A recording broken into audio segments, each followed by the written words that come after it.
Já tohletou přednáškou budu asi aspirovat na nejhorší přednášku celého dne. Jednak z toho důvodu, že vůbec nedodržím zadání. Bude to na úplně jiné téma, než bylo avizováno. Je to z toho důvodu, že konference se měl zúčastnit Simon Swingert a bohužel nemohl a byla by škoda vás o jeho přednášku ochudit, takže já jsem si jeho slidy vzal a nějak jsem si je překopal tak, aby mě šly do pusy, ale přitom vám předal to důležitý. A druhá věc, že jsem dostal za úkol svoji 20-minutovou přednášku zkrátit o 10 minut a obávám se, že mi tam pak vypadnou nějaké pointy, pakliže tam původně nějaké byly. Tohle je klasický alterovský slide, kde jsou krásné obrázky a skvělé prohlášení, ale vlastně vám to nic neřekne.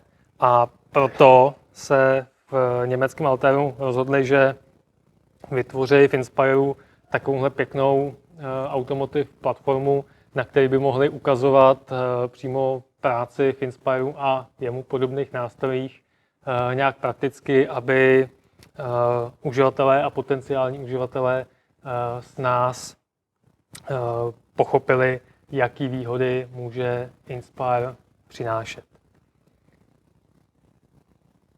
Tak. Já zkusím nějaký ty slidy přeskakovat. Tady je zmíněno, že díky tomu, že dokážete rychle dělat nějaké simulace a optimalizace, tak dokážete měnit velmi výrazně geometrii už v koncepční fázi, což je strašně důležitý. A já potom na následujících slidech vysvětlím i, proč je to tak strašně důležitý. Tady bude ukázka toho, jestli se rozeběhne video.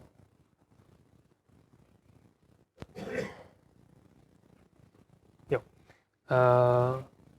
Jak je možný ten optimalizovaný tvar, který už všichni dost dobře znáte, velmi snadno v Inspireu přenést do něčeho, co je vyhlazený a dá se s tím nějak rozumně dál pracovat.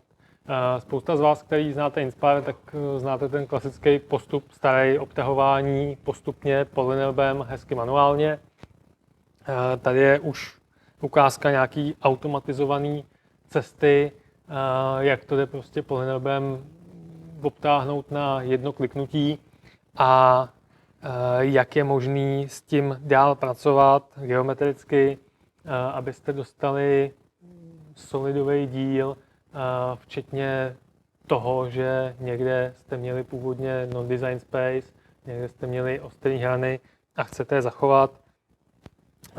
Takže je možný používat bulínování a tím kombinovat ten optimalizovaný tvar i s tím non-design spacem a okamžitě pokračovat k nějaký ověřovací simulaci. Zároveň je možný ten tvar ještě dál vylepšovat. Pak, když tam chcete vytvořit nějaký vystužovací žebra, tak Inspire nově podporuje implicitní geometrii.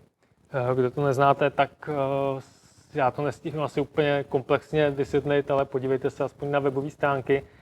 Je to úplně skvělý na navrhování lattice struktur a optimalizaci lattice struktur ve smyslu, že kde dochází k většímu zatěžování, tak tam si tu lattice strukturu uděláte hustější, ale zároveň to lze využít k navrhování takových symetrických, tvarově složitých vystužení ve formě žeber. Pomocí posuvníků okamžitě můžete tu geometrii editovat a hnedka vidíte, co se děje.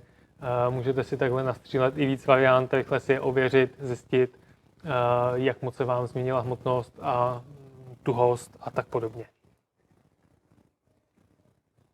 K tomu, abyste to dokázali ověřovat rychle, tak v Inspireu už pár verzí je implementován solver SimSolid, který používá bezsíťovou technologii a díky němu dokážete počítat extrémně rychle. Tady je ukázka modální analýzy toho, co jste si právě teďka optimalizovali. A k výsledku, včetně nastavování, se dostanete za 20 minut, a to i s tím, že těch částí tam je dost. Je tam dost kontaktů. Ty kontakty, tady je psáno, že dokážete vyřešit, dokážete preprocesovat během 5 minut. Jsou vlastně automaticky nalezeny. Je vytipováno, jak by ten kontakt měl vypadat. Vy si to pak manuálně můžete seditovat. Inspire už umí kromě pevnostních řešičů i řešení CFDčka, takže tady v případě, že máte elektromotor, dokážete ověřovat návrh chladících kanálků. V tomto případě to není optimalizace, ale je to pouze analýza, ale díky tomu, že ty analýzy tohoto řešiče jsou poměrně rychlý oproti jiným CFDčkům, tak dokážete, teď bych přijal to video, tak dokážete ověřovat mnoho nebo několik variant, aniž by vás to stálo úplně dlouhý čas. Tady zase ukázka toho workflow, takže import jedné zvažované geometrie, jednoho designu, poměrně rychlý nadefinování celého modelu s tím, že nejdřív určím, kde je plný materiál, pak kde je ta tekutina nebo kapalina, která prochází těmi chladícími kanálky. Ta se vysoliduje, řekne se, kde je vstup, jaký parametry jsou na vstupu, řekne se, jaký parametry jsou na výstupu a kde ten výstup je. A pak se spustí výpočet. Na desktopu tenhle ten výpočet běží kolem 10 minut a dostanete proudnice, tlakové ztráty, teploty a tak podobně. A já to zkusím posunout. Teď jsem se trošku ztratil v těch slajdech, nevím, jestli jsem nepřeskočil moc, ale přeskočil jsem moc, pardon. Dokážete zjistit, která z těch, řekněme, třeba 3 zvažovaných variant je ta nejlepší. Tady je zase ukázka toho, jak řešit pevnost bateriového peku, s tím, že zase jde o to, že máte nějaké vystužení, máte nějaké koncepty, jak ten bateriový pek uspořádat a chcete zjistit, která ta varianta je nejlepší, tak díky SimSolidu dokážete rychle ověřovat ty jednotlivé varianty. Já půjdu dál, abych předal to, co chci předat hlavně. Tohle to říkal už kolega, tak to můžeme přeskočit úplně s klidným srdcem. A podíváme se ještě na jednu ukázku využití SimSolidu z praxe. Je to z Jaguaru, Land Roveru, kde ho začali používat na pevnostní výpočty téhletý části a říkají, že jim to vlastně strašně ušetřilo čas při ověřování těch jednotlivých variant, které zvažují, můžou těch variant vyzkoušet víc. Zase koukám, jestli tady v poznámkách mám někde napsáno, kolik se ušetřilo času, ale specifikovaný to tady asi není. Každopádně zase je tam spousta dílů, které mají mezi sebou spoustu spojení.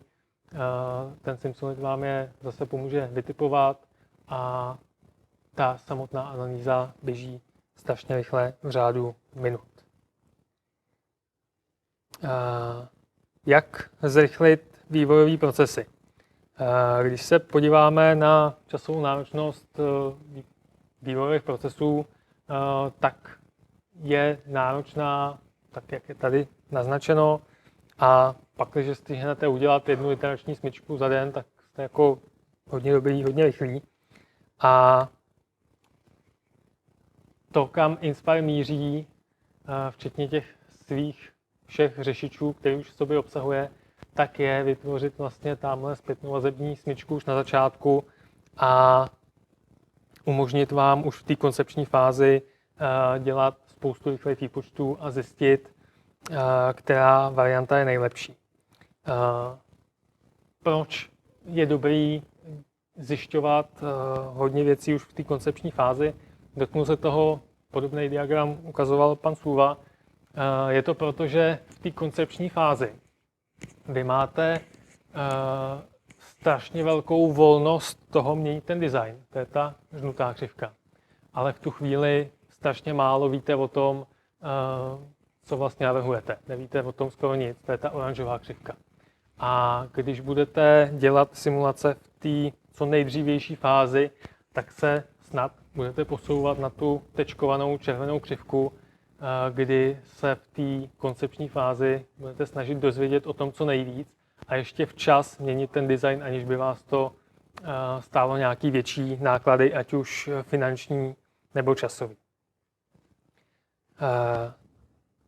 Blížíme se ke konci a já už jsem překonal těch 10 minut, co jsem na to teda měl, ale tohle to vám chci ukázat.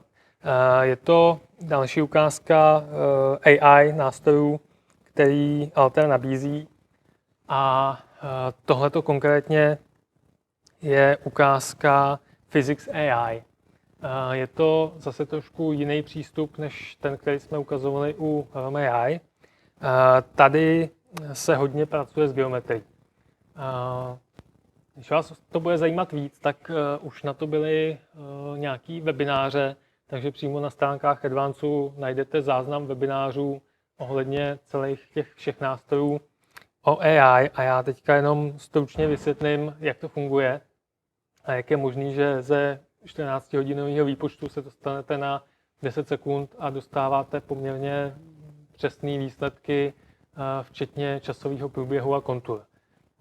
Předpokládá se, že tohle je využitelné hlavně pro zákazníky, kteří dělají obdobnou věc už řadu let třeba i a mírně mění design té věci na základě konkrétních požadavků, aktuálních požadavků zákazníků, ale principiálně se jedná pořád o podobnou věc. Podobnou hlavně geometricky. A zároveň je podobně zatěžovaná při tom, jak ji vyvíjíte, jaký testy na ní používáte. Tady je ukázka nějakého toho nosníku, nárazníku a pak, když máte už řadu řešení z dřívějška, máte k ním H3D, děláte prostě pořád stejný crash test a jenom měníte různě ten nosník podle toho, jak zrovna na to dané auto je to potřeba. Máte k tomu historicky H3D, tak je nahrajete do tohohle nástroje a tím vyučíte tu síť, vyučíte ji na H3D a potom už tomu nástroji, tomu Physics AI, dáváte jenom nový design a během těch 10 vteřin dostanete odhadované výsledky. Nemusí to být síť. Výhoda je, že ušetříte na preprocesingu spoustu času. Vy tam můžete nahrát jenom geometrii. Prostě dostanu stepko, šoupnu ho tam, na tom stepku dostanu kontury, včetně deformací, včetně toho konkrétního skalárního výsledku, který mě zajímá. Tady je ukázka z Continentalu. Pan Černek bude asi jiná divize, nedělal jste to vy, se radši zeptám, ne, tak to můžu ukazovat. Je to ukázka simulace nafukování airbagu a zase původní model běží 2 hodiny na 64 jádrech. Když naučíme Physics AI ze starých modelů, který jsme historicky počítali, tak potom každý nový design, který není úplně geometricky odlišný a je pořád v nějakých mezích podobnosti, tak nám vrátí dost přesné výsledky už za 30 vteřin. A díky tomu dokážeme prostě rychle připravovat různé koncepční varianty a zjišťovat, která ta koncepční varianta je nejlepší. Tady ještě jedna ukázka z Fordu. jedná se o řešení torze karoserie a tady vlastně ušetřili 50krát ten čas, který těm výpočtům na tohleto musí věnovat. Takže klíčové slovo, který si můžete zapamatovat, je Physics AI. A já vám děkuju za pozornost.